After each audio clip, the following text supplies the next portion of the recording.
കഴിഞ്ഞ വീഡിയോ എല്ലാവരും കണ്ട് കുറേ പേര് വിളിക്കണം. കൂടുതലും വിളിച്ച മലപ്പുറം കണ്ണൂർ ഭാഗത്തുനിന്നാണ്. അവർക്ക് എല്ലാവർക്കും കൊടുത്തിട്ടുള്ള നിർദ്ദേശം എന്താണെന്ന് പറഞ്ഞു കഴിഞ്ഞാൽ കപ്പലണ്ടി എൻ്റെ ഒന്ന് വിത്ത് മാച്ച് നടേണ്ട കാര്യമില്ല. കപ്പലണ്ടി വിത്ത് മാച്ച് നടേണ്ട കാര്യമില്ല. കപ്പലണ്ടി മേടിക്കുമ്പോഴത്തേക്ക് തൊലിച്ച കപ്പലണ്ടി മാച്ച് നടരുത്. തൊലിച്ച കപ്പലണ്ടി പ്രത്യേക മാച്ച് നടരുത്. കാരണം എന്താ വെച്ചാൽ മിഷീനകത്ത് ഹാർഡ് ചെയ്ത് പൊടിക്കുമ്പം ഒരു ഹ്യൂമിഡിറ്റി ഉണ്ടാവും, ചൂട്. ആ കപ്പലണ്ടി പൊടിക്കാൻ ചാൻസ് കുറവാണ്. തോടുള്ള കപ്പലണ്ടി തന്നെ മാറ്റിടണം. മാച്ചിട്ടതിന് ശേഷം നല്ല പാറ്റി നല്ല കപ്പലണ്ടി നല്ല ഗ്രോത്തുള്ള കപ്പലണ്ടി നോക്കിയാൽ എടുത്ത് നടാവും. നട്ടിട്ട് നിങ്ങളത് ഒരു പ്രാവശ്യം എടുക്കാതെ ഇതൊരു 50 കപ്പലണ്ടി മാറ്റി വെച്ചിട്ട് അത് വിത്തെടുക്കും. വിത്തെടുത്തിട്ട് നട്ട് കഴിഞ്ഞാൽ ഇതട കിട്ടും.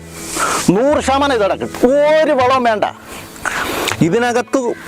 ഈ മറ്റുള്ള പയർ ഇതിനകത്ത് ഒരു വളം വേണ്ട. നെല്ലിൻ്റെ വളങ്ങളെല്ലാം ഇതിനകത്തുണ്ട്. ഈ ലാസ്റ്റ് 2 പൂ നെല്ല് ചെയ്തിട്ട് ഇത് ഇടണമെന്ന് വെച്ചാൽ അടുത്ത കൃഷി ഉൽപ്പാദനം നൈട്രജൻ ഉൽപ്പാദിപ്പിക്കുന്ന ഇതിനാണ്. ഇനിയിപ്പം ഇതിനകത്ത് കംപ്ലീറ്റ് കാടുമെല്ലാം മതി. ഇതിൻ്റെ വേസ്റ്റ് കൊണ്ട് തട്ടും. ഇത് കക്ക ഇടും, വെട്ടി ഇടിച്ചിട്ട് ഇതിൻ്റെ കംപ്ലീറ്റ് ഇതിൻ്റെ വേസ്റ്റ് കിടക്കണം.